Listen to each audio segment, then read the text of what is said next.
Welcome back to a familiar sight, a close-up of a quarter piece of a vise, only this time it was intentional. So today's video we're making a copper ring, but this one is kind of special to me. This is the last video that I recorded in my workbench, and by the end of the month I should be moved into a new space. And in that space I will have a garage and a place to work that is more appropriate than the corner of my mom's kitchen. But this video is sort of an homage to the last thing that I'll make here, and I'm very grateful for my mom for allowing me to do this.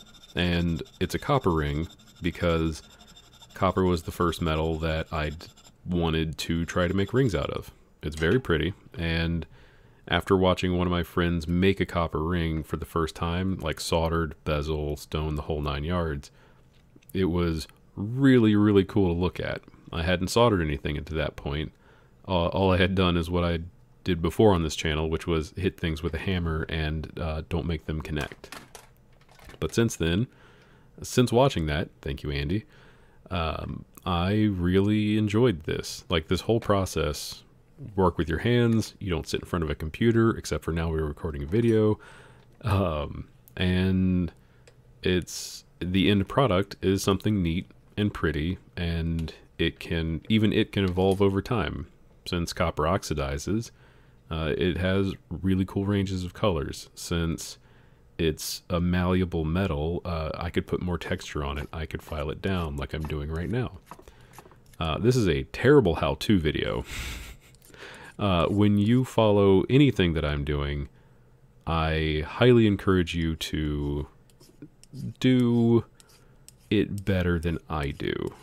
It's not hard and it doesn't take much effort, but I am just a hobbyist, and while I get results that I like, everything that I'm doing could be done better with practice and more time dedicated to it. All I'm doing is making a round wire into a half round wire, and then using the rolling mill to get it to the shape that I like. And I really like making it half round and then flattening it out. It makes a very nice chamfer for it to go on your finger. It doesn't require any extra sanding or material removal. Makes a nice thick ring, which I can get behind. Didn't mean to make it sound like that, my god. But as you can see, me adjust the f-stop. That is more than good enough for me. Now it is work hardened to hell, though. That was the sound of my cat jumping down. I don't know if I'll edit that. As pretty and as nice as this is, it is too hard, and it needs to get annealed.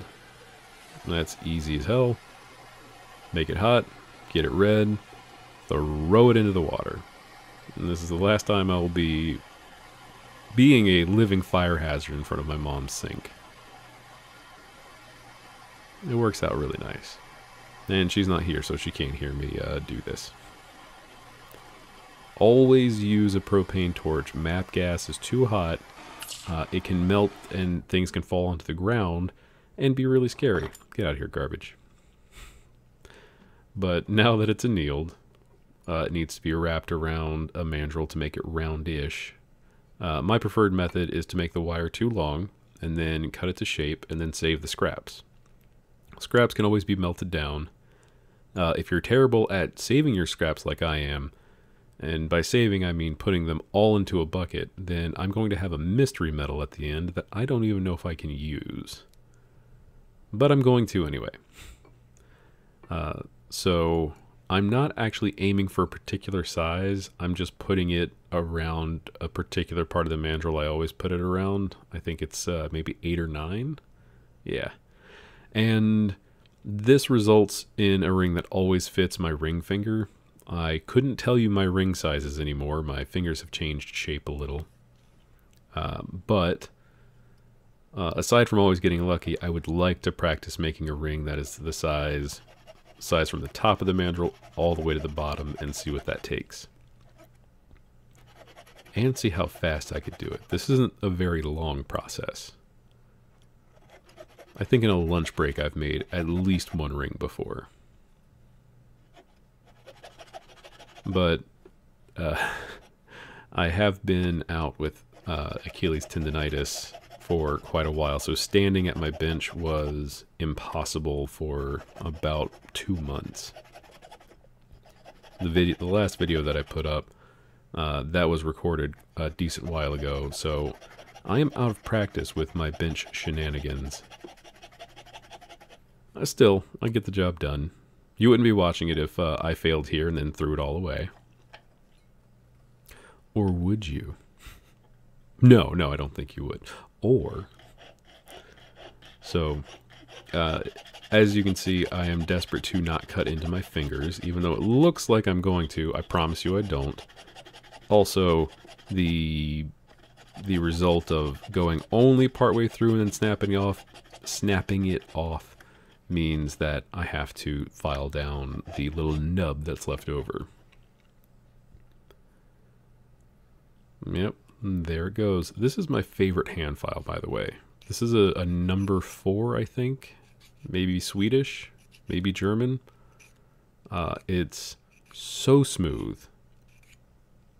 It works very well for other things that I hope to show some other time. Nerdier things. If you don't think that this channel will pivot into some nerdy I have some good news for you. It's going to. Probably. We'll see. So, the ring is cut. It's flush enough for my purposes.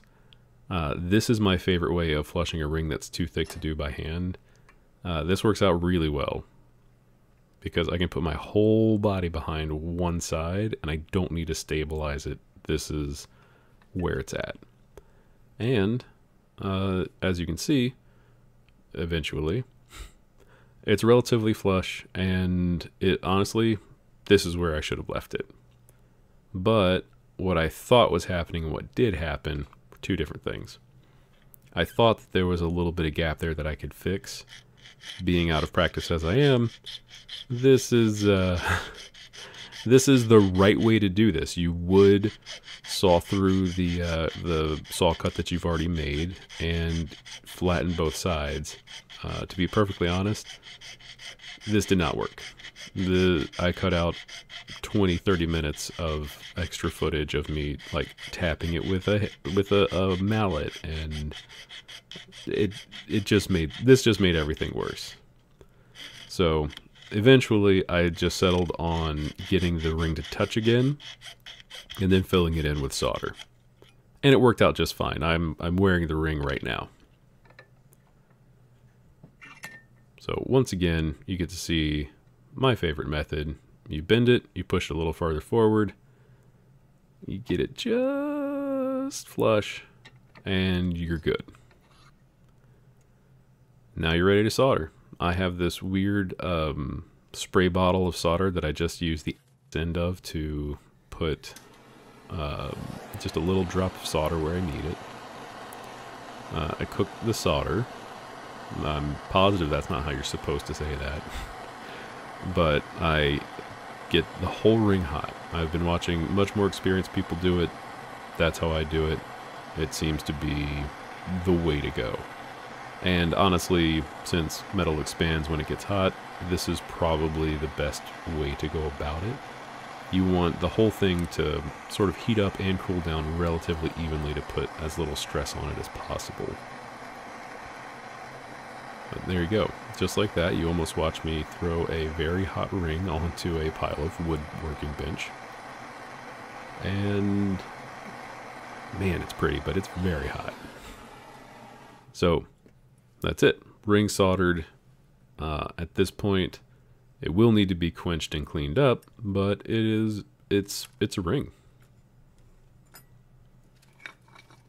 And since it's copper, it cools down very, very quickly. Even faster. So the process of making it in round, you can see that it's got ridges on either side of it. So I want the ring to be flush I don't know if this step is necessary for what I'm doing, and I'm doing it somewhat incorrectly. I should be bracing it against a bench peg, but I don't have a really good position for that. Mostly because I am working around a camera, and if you've ever worked around a camera while doing something with your hands, you're a little limited. It's not the most fun thing in the world. But I am making progress. I'm considering what other ways I could use to do this, but for now, this works more than good enough.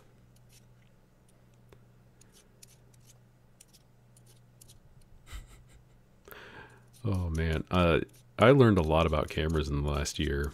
Mostly that autofocus is good and bad. Why do you say that, Adrian?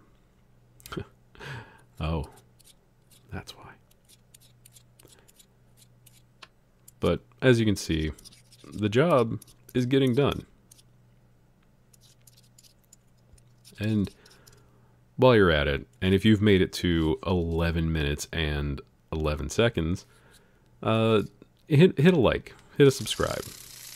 Help me out. I've been enjoying making these videos, and if you like them, if you genuinely like them, like it. If not, absolutely no worries. You get to do whatever you want with your own free time.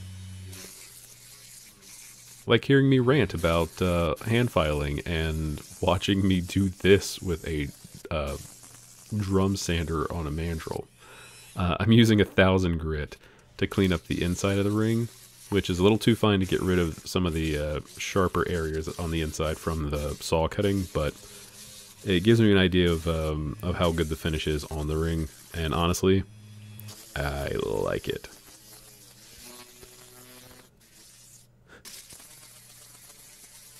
Now, I probably cut out a little bit of this so that you weren't forced to watch the whole thing, but the finish is getting roughly where I want it, and I cleaned out the inside with a hand file. I'm not going to make you watch that again. So, there we go. F-stop being what it is, that's a ring on my ring finger. It worked. But it's not done. So one of the people that I watch on YouTube is Silvermeister. He's Korean, he's fantastic.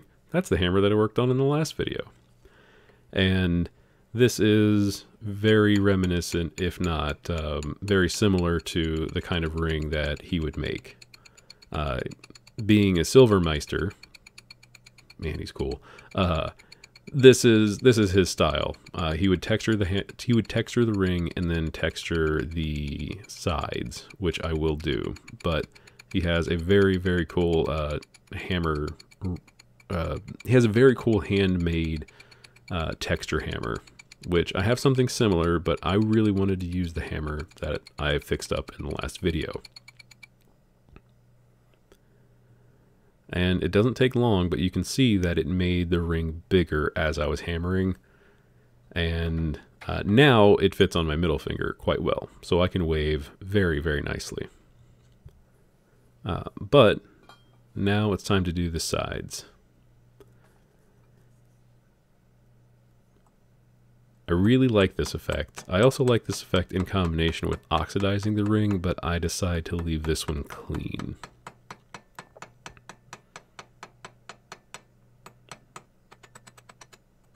There we go, a little faster. So this doesn't really create any issues with the size of the ring. The inside texture, sort of looking back on it and thinking about it, the inside ring could be touched again with the hand sander or the Dremel, but it's really personal preference. If you think it looks bad, it's something that you would fix. But the smooth texture of the ball peen makes it a smooth texture when you hit it. So the texture of that thing is important. The grit on it is important. Excuse me. And this is the result. Something that I learned though is that this process does make a burr on the outside of it. So I'm going to take some time to get rid of that and make it more comfortable. I've scratched myself in the face with a ring just like this the first time I made one. because I went to scratch my nose and that burr caught me in the nose. It was not fun. But I really liked this method.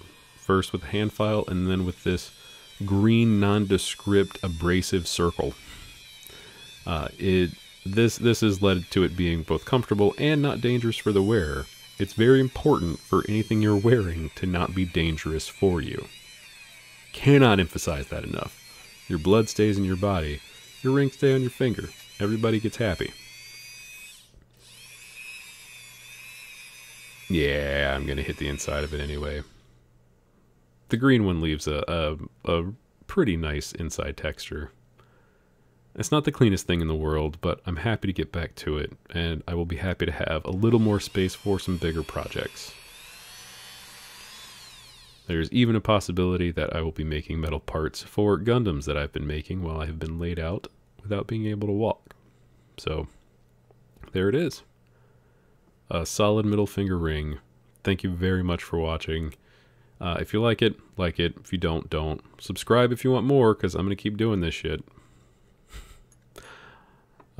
Anyway, thank you for your time. Bye!